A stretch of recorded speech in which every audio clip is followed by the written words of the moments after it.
اعوذ باللہ من الشیطان الرجیم بسم اللہ الرحمن الرحیم نقوش امامت جس میں ہم پڑھ رہے ہیں امام حسین علیہ السلام کی زندگی. کل ہم نے پڑھا تھا کہ معاویہ کے دور میں کس طرح کی خرابیاں موجود تھی. آج جو عنوان ہے ہمارے پاس وہ ہے امام حسین علیہ السلام کے قیام کے اسباب خود امام علیہ السلام کی زبانی. صحیح ہے، یعنی امام نے جو ابتدا کی ہے کربلا کی ابتدا کے لیے خود امام نے اپنے مقصد کو کیسے بیان کیا ہے. آپ نے اکثر علماء کی زبانی سنا ہوگا امام کا یہ قول انی لم اخرج اشرا ولا بطرا ولكن خرجت لطلب الاصلاح في امة جدي واريد ان امر بالمعروف وانهى عن المنکر واسیر بسیرت ابی وجدی رسول اللہ صلی اللہ علیہ وآلہ وسلم. کیا کہا تھا امام نے؟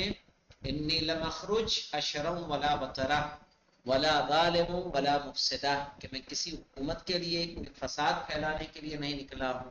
ولکن خرجت لطلب الاصلاح فی امت جدی، لیکن میں چاہتا ہوں کہ اپنے جد کی امت میں اصلاح کروں. واريد ان امر بالمعروف وانهى عن المنکر، اور امر بالمعروف اور نہی عن المنکر کروں. واسیر بسیرت جدی بے ابی و جدی یا جدی و ابی، سیدنا ابی و جدی رسول اللہ، اور اپنے والد اور اپنے جد رسول خدا کی سیرت پر عمل کروں. صحیح ہے. تو اس میں امام نے اپنے مقصد کو واضح طور پر بتایا کہ نہیں بتایا؟ یعنی امام حسین علیہ السلام کے قیام کی علتیں یعنی وجوہات، اسباب. صحیح ہے، شرطیں نہیں، اسباب، ریزن. صحیح نا، ریزن جس کو بولتے ہیں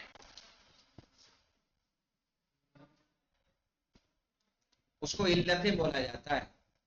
خود امام نے بتائی.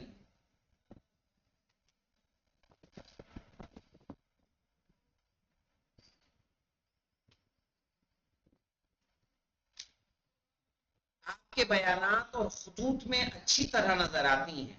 بیانات میں اور خطوط میں. بیانات جانتے ہیں مولانا؟ بیانات جیسے میں نے آپ کو ایک امام کا یہ خطبہ ہی ہے کیا،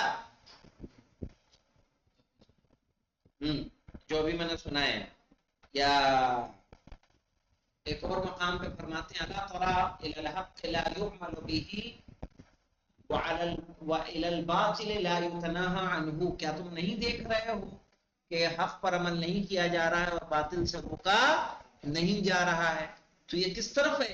اشارہ وہی تو ہے، نہی عن المنکر اور امر بالمعروف، کہ الا ترى ان الحق لا يعمل به. صحیح ہے. الا ترى، کیا تم نہیں دیکھ رہے ہو کہ حق پر عمل نہیں ہو رہا ہے. وَأَنَّ الْبَاطِلَ لَا يُتَنَاهَى عَنْهُ، اور باطل سے روکا نہیں جا رہا ہے. صحیح ہے. ایک اور مقام پہ امام فرماتے ہیں، دیکھیے یاد آ رہا ہے مجھے، اگر یاد آ جائے تو سمعت جدی سمعت رسول اللہ ان الخلافة محرمة على آل ابي سفیان. نہیں، یہاں سے نہیں ہے، اس کی ابتدا اس طرح سے ہوتی ہے. دیکھیے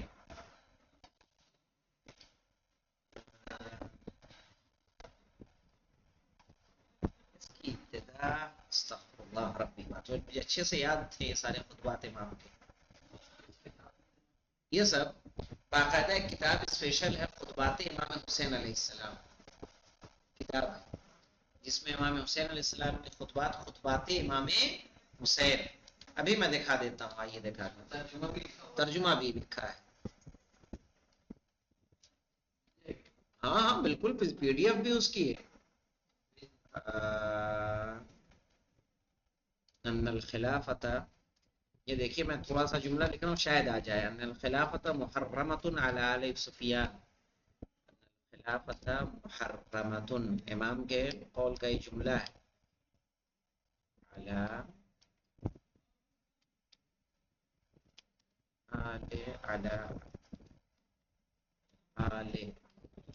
دیکھتا ہوں شاید آ جائے تو آ جائے، اچھی بات ہے.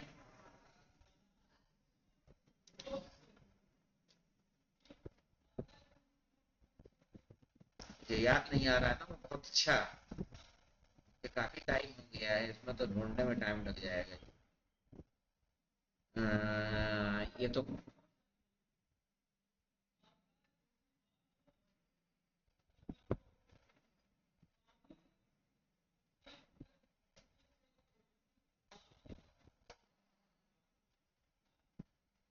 ویلک ما الیک عنی فانک رجس وانا ان اہل بیتی بیت الطہارہ الذین انزل اللہ علی نبیہ محمد صلی اللہ علیہ وسلم فقال انما یرید اللہ ولک فنکس مروان رأسہ. الگ الگ پورے واقعے وہاں پہ لکھے ہیں. یہاں پہ دیکھتے ہیں ورنہ تو ہم بعد میں آپ کو دکھا دیں گے.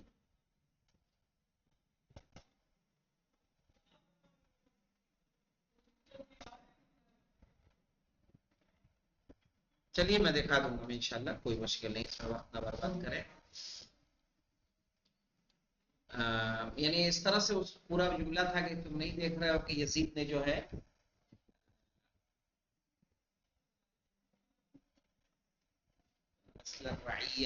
یاد ہی نہیں، کلمات یاد نہیں، مجھے یاد ہے، یاد نہیں آ رہا بس، کہ جن میں سے بعض کو بطور نمونہ ذکر کرتے ہیں. آئیے دیکھتے ہیں، اسی میں شاید آ جائے تو مجھے یاد آ جائے. کہنے امام حسین علیہ السلام نے انہی ابتدائی دنوں میں کہ جب مدینے میں یزید کی بیعت لینے کے لیے آپ پر سخت دباؤ تھا، ولید کے جواب میں کہ جس نے یزید کی بیعت کا سوال اٹھایا تھا، آپ نے فرمایا اب جب کہ مسلمان یزید جیسے حاکم کے ساتھ مبتلا ہو جائیں تو پھر اسلام کا فاتحہ پڑھ دینا چاہیے. ہاں یہ دیکھیے پوری اس طرح سے علی الاسلام السلام اذا بلیت الامہ براع مثل یزید. علی الاسلام السلام اذا بلیت الامہ براع مثل یزید وقد سمعت جدی رسول اللہ ان الخرافۃ محرمۃ علی آل سفیان. صحیح ہے کہ ایسے اسلام پر سلام ہو کہ جس کا چرواہا کس کے جیسا ہو؟ یزید جیسا ہو. ہے نا، ایسے کی ہمیں ضرورت نہیں ہے. صحیح، وہ اسلام کیا ہوگا کہ جس کا راس و رئیس بیٹھا شراب پی رہا. کہا اب جب کہ مسلمان یزید جیسے حاکم کے ساتھ مبتلا ہو جائیں تو پھر اسلام کا فاتحہ پڑھ دینا چاہیے. 1 نمبر کے حاشیے پہ جائیے.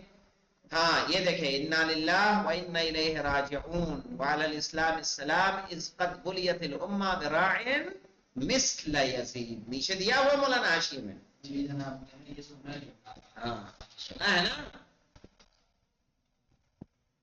اور کوفیوں کی طرف سے آنے والے دعوت کے خطوط کے جواب میں مسلمانوں کے حاکم کی خصوصیات کو اس طرح بیان کیا کہ مسلمانوں کا امام اور پیشوا وہ ہے کہ جو اللہ کی کتاب کے مطابق عمل کرے، عدل و انصاف کو اپنے لیے مشعل راہ قرار دے اور حق کی اطاعت کرے اور اپنے تمام وجود کے ساتھ اللہ کے حکم کا تابع رہے، ہر حال میں اللہ کے حکم کا تابع ہو. سمجھ میں آئی بات؟ اب دیکھیے دوسرا، امام علیہ السلام کا اعتقادی اور سیاسی وصیت نامہ. امام حسین علیہ السلام نے مدینے سے سفر کرنے سے پہلے اپنے بھائی محمد حنفیہ کے نام ایک وصیت نامہ تحریر فرمایا اور اس میں اپنے قیام اور تحریک کی علت کو امت اسلامی کی امور کی صلاح، امر بالمعروف اور نہی عن المنکر اور اپنے جد پیغمبر اسلام اور اپنے والد حضرت علی کی سیرت کو زندہ کرنا بتایا. وہی مولانا صحیح ہے جو میں نے ابھی آپ کو بتایا. ٹھیک ہے کہ انی لم اخرج شرا ولا بطرا ولكن خرجت لطلب الاصلاح في امه جدي واريد ان امر بالمعروف وانهى عن المنكر واسير بسيره جدي وابي علي بن ابي طالب. امام نے اس وصیت نامے میں توحید، نبوت و معاد کے متعلق اپنے عقیدے کو بیان کرنے کے بعد اس طرح لکھا کہ میں نہ تو خود غرضی اور سرکشی کی بنیاد پر قیام کیا ہے، نہ ہی ظلم و فساد پھیلانے کے لیے کی غرض سے، بلکہ اس قیام سے میرا مقصد اپنے جد کی امت کی اصلاح کرنا اور عمل بالمعروف اور نہی عن المنکر کرنا ہے. میں چاہتا ہوں کہ اپنے جد پیغمبر اسلام اور اپنے والد علی بن ابی طالب کی راہ پر چلوں، ہر شخص کا حق کا احترام کرتے ہوئے میری پیروی کرے اور میں اپنی راہ پر چلتا رہوں گا. صحیح ہے، امام کا یہ وصیت نامہ محمد حنفیہ کہ جن کو مدینے میں چھوڑا تھا. یہاں تک کہ خداوند میرے اور اس قوم کے درمیان فیصلہ کر دے کیونکہ وہ بہترین فیصلہ کرنے والا ہے. 1 نمبر کے یہ بحار الانوار علامہ ہلی علامہ مجلسی کی جلد 24 میں ہے یہ. اس کے علاوہ دیکھیں جیسا کہ ہم دیکھتے ہیں کہ امام علیہ السلام نے اپنے وصیت نامے میں اپنے قیام کے 4 اسباب بیان فرمائے. کون کون سے؟ امت کے امور کی اصلاح کرنا، امر بالمعروف کرنا، نہی عن المنکر کرنا، اپنے جد پیغمبر اسلام اور اپنے والد علی بن ابی طالب کی سیرت کی پیروی اور احیاء کرنا، یعنی اسے زندہ کرنا. ان چار مقاصد کے تحت امام علیہ السلام نکلے تھے. پھر ہے ناقابل معافی سکوت. جو میں نے کہتا ہوں نا کہ مجمع پہ ایک ایسی خاموشی چھائی ہوئی تھی کہ برائی کو برائی کوئی بول نہیں رہا تھا. ایک بہت اچھا عنوان ہے مولانا، مقالہ لکھا ہے بہت اچھا انہوں نے، علامہ نقم صاحب نے. نقم صاحب نے مقالہ لکھا ہے کہ اگر کربلا نہ ہوتی تو کیا ہوتا. کربلا نہ ہوتی تو کیا ہوتا. صحیح. اس طرح کی گفتگو شاید آپ نے کہیں کسی مجلس میں سنی نہیں ہوگی. انہوں نے یہ کہا کہ اگر یہ ہمیں جاننا ہے، چونکہ ہم نے تو تب آنکھ کھولی ہے جب کربلا ہو چکی ہے، سب کچھ انجام پا چکا ہے، ہم کیسے جان پائیں کہ کربلا نہ ہوتی تو کیا ہوتا. کہ یہ جاننے کے لیے آپ کو دیکھنا ہوگا کہ کربلا نہیں ہوئی تھی تو کیا ہو رہا تھا. تب پتا چلے گا کہ اگر کربلا نہ ہوتی تو کیا ہوتا. کہ صرف 50 سال کے عرصے میں، جیسے میں نے تمہیں ایک حوالہ دیا تھا صحیح من سیرت النبی، صحیح ہے، اگر اسے آپ پڑھیں گے تو اس میں باقاعدہ لکھا ہوا ہے سن 36 ہجری میں مولا کائنات نے جب نماز پڑھائی ہے تو ایک صحابی نے یہ پڑھ کر کہا ہے کہ ہم نے وہ نماز پڑھی ہے کہ جو رسول کے زمانے میں پڑھی تھی. کتنے سال میں؟ 36 سال کے عرصے میں. ارے 36 میں نہیں، 25 سال کے عرصے میں. 36 میں تو مولا کائنات خلیفہ ہی بن گئے، 11 میں رسول خدا اس دنیا سے گئے. تو جہاں قبلہ بدل گیا ہو، نماز بدل گئی ہو، وہاں آپ کیا تصور کرتے ہو کسی کو بولنے کی ہمت بھی نہ ہو. 50 سال کے عرصے میں مسلمانوں کے درمیان شراب عام ہو جائے، خلیفۃ المسلمین جو بنا بیٹھا ہے وہ شراب پی رہا ہو، آپ کیا سوچتے ہیں؟ آج اگر ایک عالم دین غلط رویوں میں پایا جائے، مجھے بتائیے کیا اس کے پیچھے کوئی نماز پڑھے گا؟ یہ کس کی دین ہے؟ یہ کربلا کی دین ہے. لوگ اتنے تو بیدار ہیں وہ بولیں گے نہیں مولانا آپ غلط ہیں، آگے نہیں کھڑے ہو سکتے. آپ کو نماز پڑھنا ٹھیک ہے، پیچھے آ جائیے. آپ کے پیچھے کوئی نماز نہیں پڑھے گا.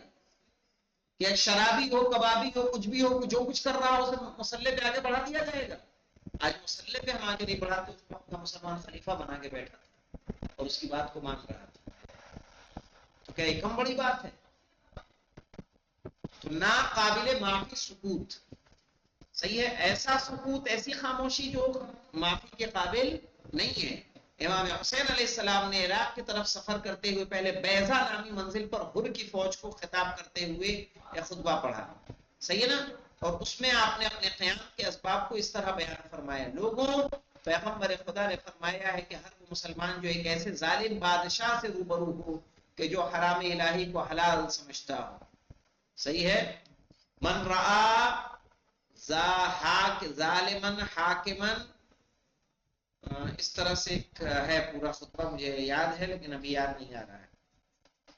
ایسے ظالم بادشاہ سے روبرو ہو جو حرام الہی کو حلال سمجھتا ہو اور پیمانے الہی کو توڑ چکا ہو، سنت اور قانون پیغمبر کی مخالفت کے درپے، صحیح ہے، بندگان خدا کے درمیان گناہ اور معصیت، زور و زیادتی و دشمنی کی راہ اختیار کیے ہو، اور وہ ایسے بادشاہ کے مقابلے میں اپنے قول یا فعل کے ذریعے سے مخالفت نہ کرے، تو خدا بند متعال کے لیے ضروری ہے کہ اس شخص پر بھی وہی حکم لگائے جو ظالم بادشاہ کے لیے ہے، یعنی جہنم کی آگ.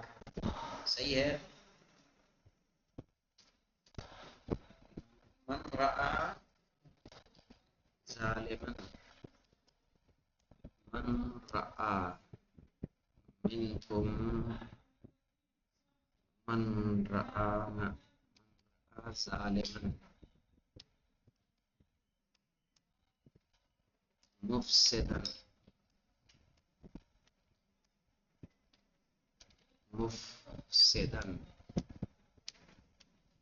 دیکھوں آتا ہے تو.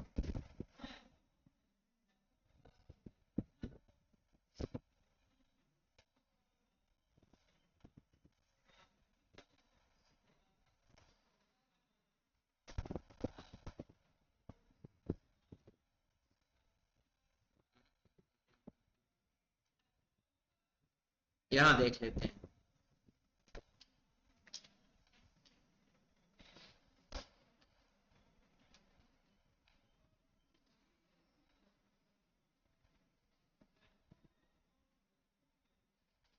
دیکھ لیں گے ورنہ ہم تمہیں بتا دیں گے. ایک یہاں اپنے حوصے میں ایک مجلہ بھی ہے جی، اس مجلے میں یہ خطبات ذکر ہے امام کے، یہاں ایک ہے. تو امام نے کیا فرمایا کہ اگر کوئی ایسے ظالم کو دیکھ رہا ہے جو حرام الہی کو حلال کر رہا ہو، پیمانے الہی کو کیا کر رہا ہو، توڑ رہا ہو، سنت اور قانون پیغمبر کی کیا کر رہا ہو، مخالفت کر رہا ہو، بندگان خدا کے درمیان گناہ اور معصیت، زور و زیادتی و دشمنی کی راہ اختیار کیے ہو، اور وہ ایسے بادشاہ کے مقابلے میں اپنے قول فعل کے ذریعے مخالفت نہ کرے، تو خدا کے لیے حق یہ ہے کہ اس کو اسی کے ساتھ شمار کرے. یعنی اگر آپ مخالفت نہیں کر رہے تو اس کا مطلب آپ اس کے ساتھ کیا ہیں، شریک ہیں. ہم جب آپ لوگ دعائیں وہ پڑھتے ہیں، زیارت عاشورہ پڑھتے ہیں، زیارت عاشورہ میں آپ وہ کرتے ہیں کہ نہیں کرتے ہیں، یعنی لعنت جب کرتے ہیں تو کون ہے اس پہ کرتے ہیں؟ ارے وہاں تو نام لے رہے ہیں، اس کے علاوہ آپ ایک لعنت کرتے ہیں. کیا لائیے دکھائیے مجھے، یہاں پہ ایک لعنت آتی ہے، ہاں، جاہدت الحسین وشایعت وبایعت وتابعت علی قتلہ، یعنی جس نے ساتھ دیا، جس نے بیعت کی، صحیح ہے، اور جس نے کوشش کی، سب پہ لعنت. جو خاموش رہا، جو راضی رہا، ان سب پہ لعنت. تو اسی طرح سے اگر ظالم کے ساتھ کوئی اس کے فعل سے راضی ہے تو اسی میں شمار اس کا بھی ہوگا. لوگوں ہوشیار رہو، ان لوگوں نے یعنی بنی امیہ نے اطاعت خداوندی کو ترک کر دیا ہے. اب وہ اللہ کی اطاعت نہیں کرتے اور شیطان کی اطاعت کو اپنے اوپر واجب قرار دیا ہے، برائیوں کو رواج دیا ہے اور حدود الہی کو معطل کر دیا ہے. فائی کو جو خاندان پیغمبر خدا سے مخصوص ہے اپنی ذات سے مخصوص کر لیا ہے. جانتے ہیں مولانا انفال جیسے باقی فدق وغیرہ کا اپنی ذات سے مخصوص کر دیا ہے، اور میں مسلمانوں کے معاشرے کی ہدایت اور رہبری کے لیے اور ان تمام برائیوں اور برائی پھیلانے والوں کے مقابلے میں قیام کرنے کے لیے جنہوں نے میرے جد کے دین کو بدل دیا ہے دوسروں سے زیادہ موزون اور سزاوار ہوں، کہ میں کیا کروں، میں ان کے قیام کی، میں اس کی مخالفت کروں. اس کا حق سب سے زیادہ مجھے ہے. یعنی امام کے اگر اقوال کو دیکھیں گے، اقوال ایسے ہیں کہ اس وقت کے شیعوں کے لیے یا آج کے شیعوں کے لیے واقعی ایک پیمانہ معین کر دیتے ہیں. میں نے پڑھا تھا کئی لوگ ایسے تھے کہ جو مثلا فرزدق کے بارے میں، فرزدق سے امام نے کہا کہ آؤ میری مدد کرو، میرے ساتھ دو. کہنے لگے مولانا میں سامان لینے جا رہا ہوں، سامان گھر پہنچا کے آتا ہوں.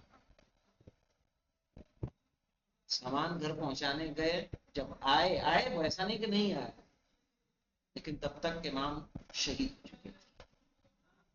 ایسا نہیں نا کہ بس پکڑا نکل لیے، فلائٹ پکڑا نکل لیے. اس وقت کا زمانہ تھا، آمد و رفت میں وقت لگتا تھا. تو وہ توفیق سب کو حاصل نہیں ہوئی. کہ ایسا نہیں تھا کہ امام کے چاہنے والے نہیں تھے. ایک روایت میں نے پڑھی کہ جیسے کوفے کے کچھ لوگ جو بھاگ گئے تھے، جب جناب مسلم والا واقعہ ہوا تو ڈر کے مارے لوگ کوفہ چھوڑ کے چلے گئے تھے چاہنے والے. بعد میں وہ ایک مقام پہ کھڑے ہو کے اللہ سے دعا کر رہے تھے پالنے والے، تم کیا کرو، امام کی مدد فرما، وہ تنہا ہے. کسی نے کہا کہ وہ تنہا ہے تو تمہیں جا کے ان کی مدد کرنی چاہیے، صرف دعا سے. یعنی دعا کرنے سے صرف کام ہونے والا نہیں ہے، دعا کے ساتھ ساتھ عمل ضروری ہے. ایسے کتنے لوگ ہیں جب آپ تاریخ پڑھنے جائیں گے کہ جنہوں نے باقاعدہ مدد کی. امام کا خط بصرے پہنچا تھا، بصرے میں میٹنگیں ہوئی، وہاں سے ایک لشکر تیار ہوا، کسی نے مخالفت کی، کسی نے تائید کی، اور پورا لشکر آ رہا تھا آپ کی مدد کے لیے تب تک امام اس دنیا سے رخصت ہوئے. پورے راستے بند کر دیے گئے تھے، پورے امکانات تھے. بھائی چوتھے امام زین العابدین علیہ السلام کے رہنیان کہاں ہے؟ ایران. پورے امکانات تھے کہ ایران سے امام کو مدد پہنچ جائے، وہ راستہ بند تھا. صحیح نا. ایسے سارے راستوں میں اس کو محاصرہ کر لیا گیا تھا. کوئی مدد کے لیے آتا بھی تھا اس کو قید کر لیا جاتا تھا, روک لیا جاتا تھا, قید کر لیا جاتا تھا, واپس بھیج دیا جاتا تھا. حبیب بن مظاہر کو جب امام حسین علیہ السلام نے قبیلہ بنی اسد نے بھیجا مدد کے لیے, تو وہاں سے کچھ افراد کو لے کر آ رہے تھے, لے کے آ رہے تھے کہ فرات کے آس پاس کہیں جنگ ہوئی ہے, اور اس جنگ میں کیا ہوا, وہ سب ہمت ہار گئے اور صرف جناب حبیب بن مظاہر واپس آ پائے, باقی کوئی نہیں آ پایا. اب یہ ہے کہ انشاءاللہ جو ہے کئی ایسے مقامات آپ کو نظر آئیں گے, کئی ایسے مقامات نظر آئیں گے کہ جہاں امام کی نصرت ہوتے ہوتے رہ گئی. کیوں؟ ان کو توفیق حاصل نہیں ہوئی. سلیمان بن سرد خزائی جن کو توابین کہا گیا, ویسے تھوڑی ان کو احساس جرم تھا اپنا, اپنے آپ کو گناہگار سمجھ رہے تھے کہ ہمارے قریب میں فرزند رسول شہید کر دیا گیا, ہم اسی طرح سے ہیں, اور 4000 افراد نے کفن پہن کے شام کے راستے میں جنگ کی. کیوں ہے یہ سب؟ اسی لیے کیونکہ انہیں وہ توفیق حاصل نہیں ہو سکی. ٹھیک ہے, انشاءاللہ سنتوں کا خاتمہ, بدعتوں کا رواج جو اس وقت ہو گیا تھا جس کو امام زندہ کرنے کے لیے نکلے تھے, اسے انشاءاللہ کل پڑھیں گے. والحمدللہ رب العالمین.